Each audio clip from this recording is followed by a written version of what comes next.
Hey guys, so these are actually one of the first things I was able to cook and record after Riley died. This is a few days later. Two different friends, Kate and Katie, both we ate Walla onion rings together, and I had a bunch of leftovers. They air fry great, and so I just made these air fried them up and then fried an egg in them. Anyway, I'm gonna talk about Riley a little bit. Um, The Economist Adam Tooze, I really like and appreciate his podcast. Ones and Twos is a really great podcast. But I think he coined the term polycrisis in talking about kind of the world, economic, ecological, all the different problems that the world faces. And there's so many things that are kind of hitting a crisis point at once, and it makes things really confusing and overwhelming. And I think it's a pretty apt description for the state of the world and the state of global politics and the future of humanity. And it's also, I think, what so many of us feel it like deep in our bones. And there's so much existential dread in the air. And sometimes there's a level of avoidance of just like how big and deep and scary a lot of these problems are. But I also find it good to look into. But the term polycrisis is really helpful because there's just so many factors. It's so complicated. Everything is so complicated, and there's lots of different things that are interconnected, and they don't know they're interconnected. Like one of the things this year with all the global warming, like you've probably seen the charts of the sea ice or the Antarctic ice levels are like the lowest it's ever been. A lot of that, there's a few factors in that.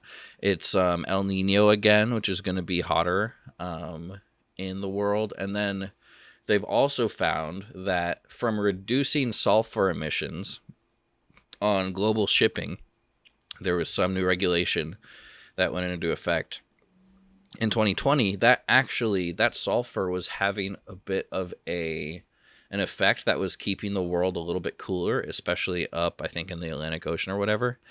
And so it's just like there's unexpected things like that where you're trying to do better because I think this was good for the environment, but just the ways that it affected the whole system, the whole global climate system is pretty deep and profound.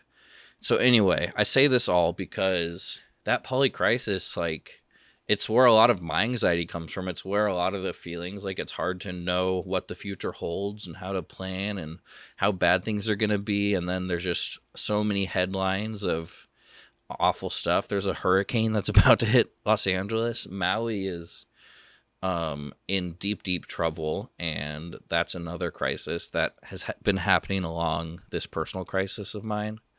But I do think the framework of polycrisis is a pretty good way to explain how hard it is to explain everything that's been going on and the the struggles and the suffering that Riley's been feeling and experience, and then also different events and different things that have happened and ways that we've tried to support them and ways that we have gotten better at supporting them. And I don't know. It feels hard to know what to go into specifics about, especially on this because it's so public. But it's also hard now because in Riley's struggles, like so many people, and especially our family, has been providing a lot of support, and they were super appreciative. They felt it.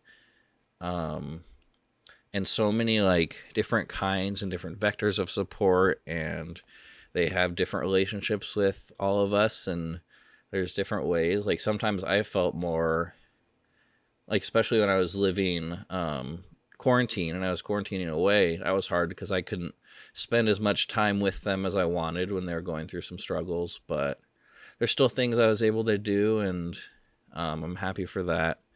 But kind of the hard part is because family, we are so intimately involved in providing support, partially because the outside support just isn't there in a way that Riley probably needed. And things are really hard to access, and there just literally aren't programs and resources for a lot of things.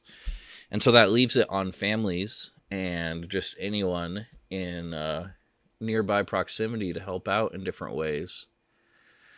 Um, but then it's hard because, like, there's a reason your therapist shouldn't be a family member. Like, we are connected and our nervous systems do kind of rhyme with each other and we can affect each other. And it's, which makes it hard. Like, I was so happy to support Riley in any way they needed. And anyone I love, like, a relationship's dynamic and people have different needs and different boundaries. And, it's good to be able to work through that.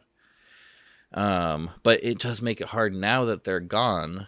Like, even though, as much as I'm trying not to go into guilt and shame and woulda, shoulda, coulda, and, oh, I was thinking of this thing I could have said to him and I never said it, like, that shit sucks. And that just is gonna come, especially because of how connected and how much support and how many conversations all of us have had with Riley through their struggles. Just the fact that it ended up here, like, does make it very hard. And yeah, part of my brain wants to punish myself for failing them and feeling like, if I said the right thing, it could have been okay.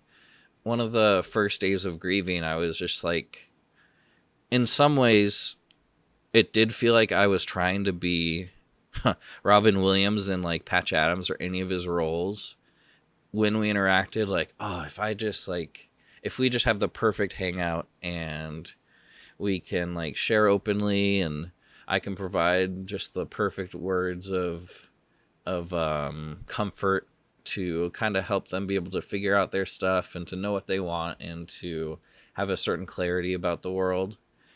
And I put that pressure on myself a little bit, and I think that's probably a little overblown. Like, we just had a lot of great normal hangouts too, and that's what's also really hard about this, is through the last couple of years, now as we talk about it, it might seem like it was just so hard and there were so many heartbreaks, and there were, but there was also so much beautiful memories and fun times. And even in the couple weeks, like, in some ways a lot of their symptoms and fears and paranoias were amplifying, but also in other ways it just always felt normal hanging out with my sibling. And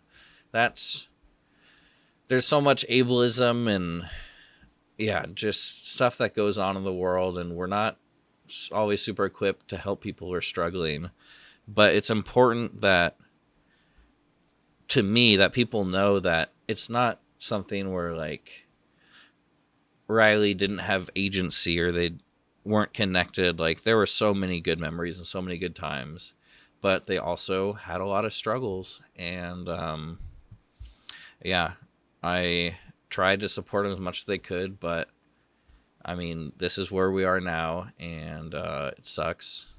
But yeah, I think about that a lot, and that's why in trying to talk about this and explain it, like, it's going to be so hard to do it succinctly and off the top of my dome, just because all the different factors that go into this. And it really was a poly crisis in a lot of ways, but there was also poly joy and poly happiness and poly love and so much good throughout Riley's entire life. But even in the times where they were struggling the most and we really were trying to support them as much as we could, and it just strikes me how much other people who go through similar experiences don't have that support, and they don't have family who are able to provide different things, or there's relationship breakages that happen in the family because things can get really intense when things are struggling. And it's just all around fucked up and sad. But those are my long rambling thoughts trying to piece it together. And there's probably going to be more 10-minute videos. Sorry about it. Thanks for witnessing me and watching. And I hope you know you never have to watch any of these, and you don't have to watch all 10 minutes of it. This is for me, but I hope it's also helpful for anyone out there who's experiencing grief or the loss of loved ones. Because, shit's complicated, dude.